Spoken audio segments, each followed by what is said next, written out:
जी हम साथियों, बोलो बागेश्वर धाम की जय। साथियों, कभी कभी होता क्या है कि हम लोग कभी कभी अपने मन से कृष्ण भगवान को मानते हैं या फिर मंदिर नहीं जा पाते हैं।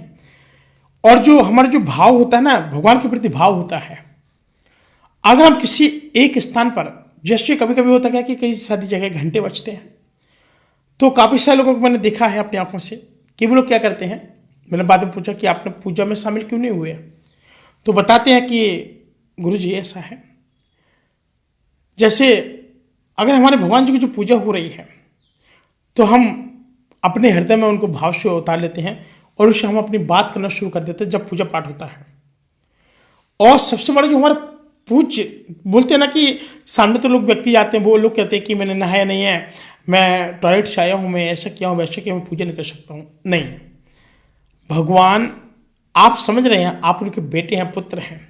एक माँ अपने बच्चे को जब गंदा होती है तो माँ खुद नहला देती है, नहीं नहला तो बच्चा काफ़ी समय तक घूमता फिरता रहता है, फिर माँ जब फ्री होती है फिर उसको नहला देता है।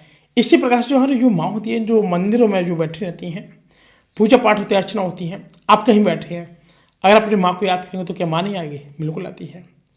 तो जो हमारा जो भाव है, मन है, भाव है, और जो हमारे भगवान है वो भाव के भूखे हैं। कहीं पूजा हो रही है, आप यहीं पे बैठ जाइए, मतलब आप नीचे आसन लगा कर बैठ जाइए, उनसे कहिए हे माँ, आप ही जगत जननी हो, आप ही मेरे पूजनी हो, और आप ही का आशीर्वाद मेरे साथ है, और हमेशा मेरे साथ आपका आशीर्वाद चाहिए। तो जो माँ होती है ना, आप जब घंटी कहीं कुछ आप शंख झाड़ बजा रहे हैं, आप जो बात वहाँ नहीं कह पाते, जो एक व्यक्ति एकदम शांत अवस्था में अपने आप को शून्य कर देता और सोचता है, और वही एक हमारे जो भगवान को देखने का जो अंतरात्मा से भाव से जो देखने का अलग ही अनुभव प्राप्त होता है। लोग कहते हैं कि भगवान मिलते नहीं, दिखते नहीं हैं। यही है, जब आंख बंद करते हैं ना, आप किसी भी रूप में उनको देख सकते हैं। आप जैसा अपने मन में सोचना वैसा हो जाएगा। कहते हैं ना कि जो भगवान हैं वो आपको किसी न किसी रूप में अवश्य मिलते हैं, कभी आपके परिवारजनों के रूप में, कभी ब्राह्मण के रूप में, कभी किसी रूप में।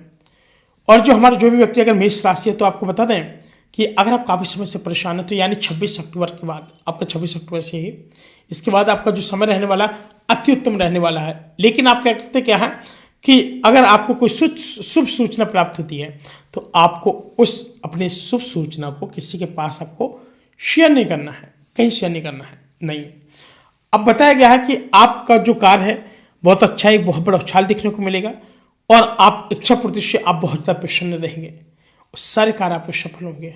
बात समझ रहे हैं।